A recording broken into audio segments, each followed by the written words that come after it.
So when I saw this, I was like, this is such a great example of, in my mid-20s, almost 20 years ago, a doctor recognizing the disorder I had. And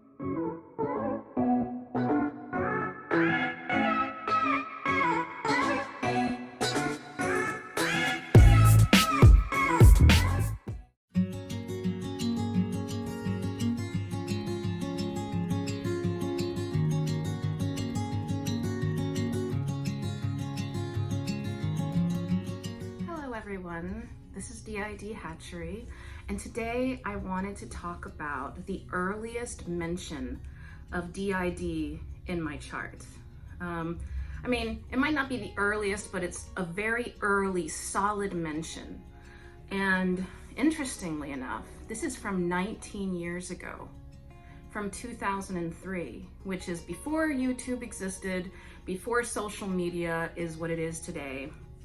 My doctors at the University of Florida were discussing the possibility of DID. And the doctor who wrote this note was my favorite psychologist of all time throughout my life, and that's saying a lot. I've seen quite a few psychologists. And so, you know, he was the doctor, the man who wrote this was the doctor I called before I started my YouTube channel, but right after I started to realize I had DID. So before I started my channel, I called him first to confirm. I called him up. You know, he called me a week later and I said, do I have DID? And he was like, yes, you have DID. And so I just wanted to show you what a chart note from 19 years ago looks like when they're discussing a possible DID patient. Because in the early 2000s, before this wave of DID ever hit social media, there was a lull. It was the trail of the end of the 90s.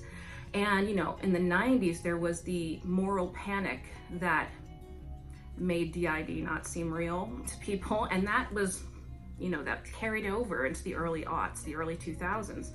And so back then, if you were in therapy and let's say somebody suspected you had DID, they wouldn't tell you like for years. And so this chart is something that was written in like my first year of therapy there, maybe even the first 6 months. I can't remember when I started, but I think this was my first semester possibly, but I could be wrong.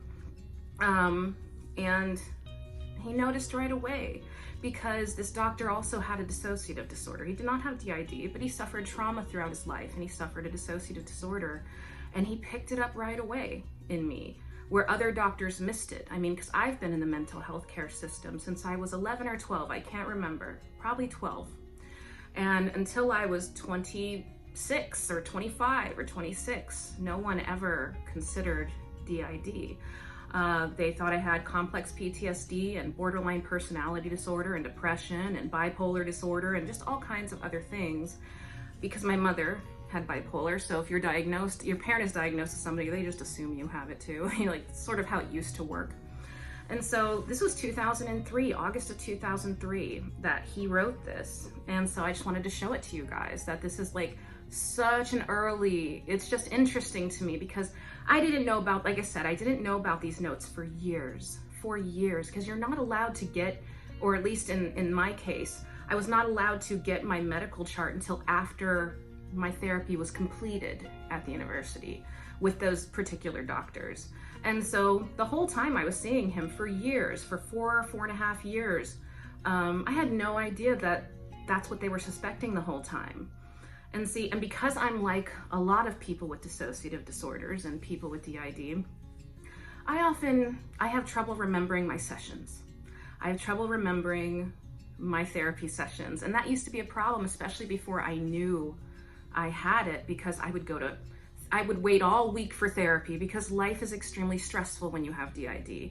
Your alert system is off. It's always on high. You know what I mean? It's called hyper arousal, hyper vigilance. You're always on high alert. And so, you know, I'd wait all week for therapy because he was my favorite doctor. And then I would get there and not remember anything. And I would leave, not always. I mean, this was pretty regularly, but not always, but I would often leave there like I hadn't been able to see a therapist at all. I'm like, I feel like I missed everything. I didn't get to say all the things I wanted to say, but he was obviously talking to other parts of me. And so, yeah, I wanted to read this. Of course, I'm going to redact certain things because, you know, privacy. But this is very triggering too. So if you're watching this video, there's going to be mentions of scary things, abuse, frightening events, so you might want to turn off. And so I thought I would read it. I'm looking at it down here, but you'll see it on the screen. And so this is what he wrote. Knowing I was on call, Brandy reached me through the answering service because, you know, they had a phone service, you know. First, she returned my call, asking what it meant that she left her portfolio outside my office, and to see if she had come back from the more primitive state she had been in during the session. Sometimes that's how he would describe my differences, a primitive state, you know. She described some degree of fading in and out, as if she may have been dissociating. She said it felt different. We talked about whether anything was coming up, whether this might be something she could ride out, and in parentheses, when it seemed in the past she had to cut herself to keep the tidal wave from coming over her. It turns out all the time that I was self-harming as a kid, I was grounding myself, but I didn't know that. I didn't know that I was using it as a tool to basically chase my alters away, whatever was influencing me. I didn't know. I just knew that the only way to do it was to do something severe, you know? Brandy called again later that night. She began with familiar concerns. Now this is interesting. Fears about cutting herself and fears about trying to kill herself. Now, why would I be afraid? I always tried to explain this to doctors, that it's like I didn't want to kill myself, but I was afraid I would. I was afraid I wouldn't be able to stop it from happening. And that's because I had DID and I didn't know it. I had alters influencing me, pushing me to do things I wouldn't normally do. And I always explained it like I was being chased down by my feelings and they would surround me, and then I would just be felt like forced to do certain things. And that's what it felt like before I knew I had DID, when I could remember it, you know what I mean? When I was co-conscious with things like that. And I had a lot of doctors just look at me like I was being, I don't know, lying. But he understood and obviously wrote it in my chart early on. Then, during the course of the call, she presented a number of alters as if experiencing DID. And I have to understand, you don't get diagnosed right away. This took years, and it took a team of doctors seeing me over years and years, probably about a decade. I had at least one doctor on the same team the whole time. So they all were seeing this. And then he wrote, it appears much too soon to make any kind of definitive judgment on the genuineness or reality of this presentation, because it was early. It was early in my treatment with him. But I called him from my home, which was my safe space, and that's when my alters came out. It makes perfect sense. It says, in some ways, this could fit with her apparent episodes of dissociating and her dramatic gaining and losing of insight. I always thought that line was funny, dramatic gaining and losing of insight, because I never thought I didn't have insight. Like, I would have never thought I lost insight. I wonder what that, you know, that's pretty funny. While watching to see how this unfolds and thus how to respond, and regardless of the degree to which she may or may not be aware of doing this, I wasn't aware, okay? But see, at the time, I was a new patient. And so, you know, they had to question all these things. Doctors weren't just going to be like, oh, you meet these symptoms, oh, DID. No, this took years and years. And then for decades after, I still didn't know I had it. I suspect Brandy is expressing something she is unable to express in other words. I think it would be valuable to live with the ambiguity of this for a time. So he didn't know if I had DID or not, but I was presenting like I did. And like I said, this was the doctor that I called before I started my channel to ask him if I did have DID, and he said yes. What Brandy presented during the call, a younger self, Elizabeth, who was in a pink room with many shelves, a house, while Brandy hid under the bed. Yes, Elizabeth is a very young 3-year-old alter in our system. She doesn't come on video much. She doesn't come out much. The pink room was my bedroom from the ages of 7 to 10. And it was just that sickly Pepto-Bismol pink color. And it had like this wall where I had my closet, one side. And then I had this big like shelving thing built in with many shelves where I'd put my toys and my dolls and whatever. So while Brandy hid under the bed, Elizabeth stayed present so Brandy would not get in trouble, while her mom was in the living room with a knife getting ready to kill her. Now remember, my mother was severely mentally ill, and I forgave her for all of this and never blamed her because she had no idea what she was doing. And had she ever been in her right mind, she never would have done those things. My mom, in her psychosis, equated saving my life, because remember, I drowned when I was 3. My mother had a preoccupation with saving me, right? But in her psychotic mind, it got conflated with dying together, because if she could die with me, she could make sure she could protect me forever. I mean, it's a psychotic logic, but there is a thread there, you know? So that's just stuff that used to happen in my house. One of the reasons I have DID. Elizabeth said she was afraid of the big ones who were smarter and stronger. Sarah was one of the big ones. Yes, Sarah's an alter in my system. She is 7 and 8 years old. And the toddlers view the 7, 8-year-olds as the big ones, as well as adults, anybody like over 6, you know, kind of.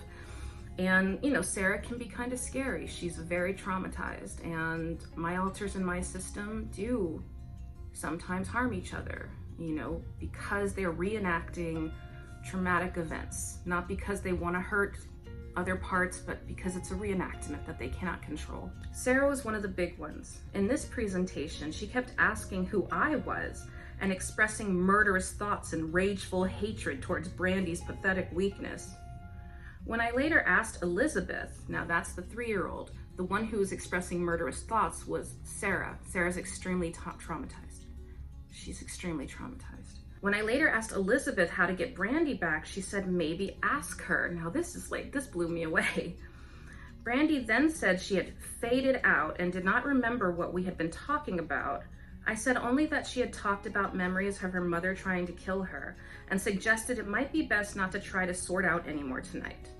Without escalating Brandy by asking her for a pact, he would often ask me for a self-harm and suicide pact to make sure I didn't do anything. My alters would always undo them, always, which she invariably has to undo.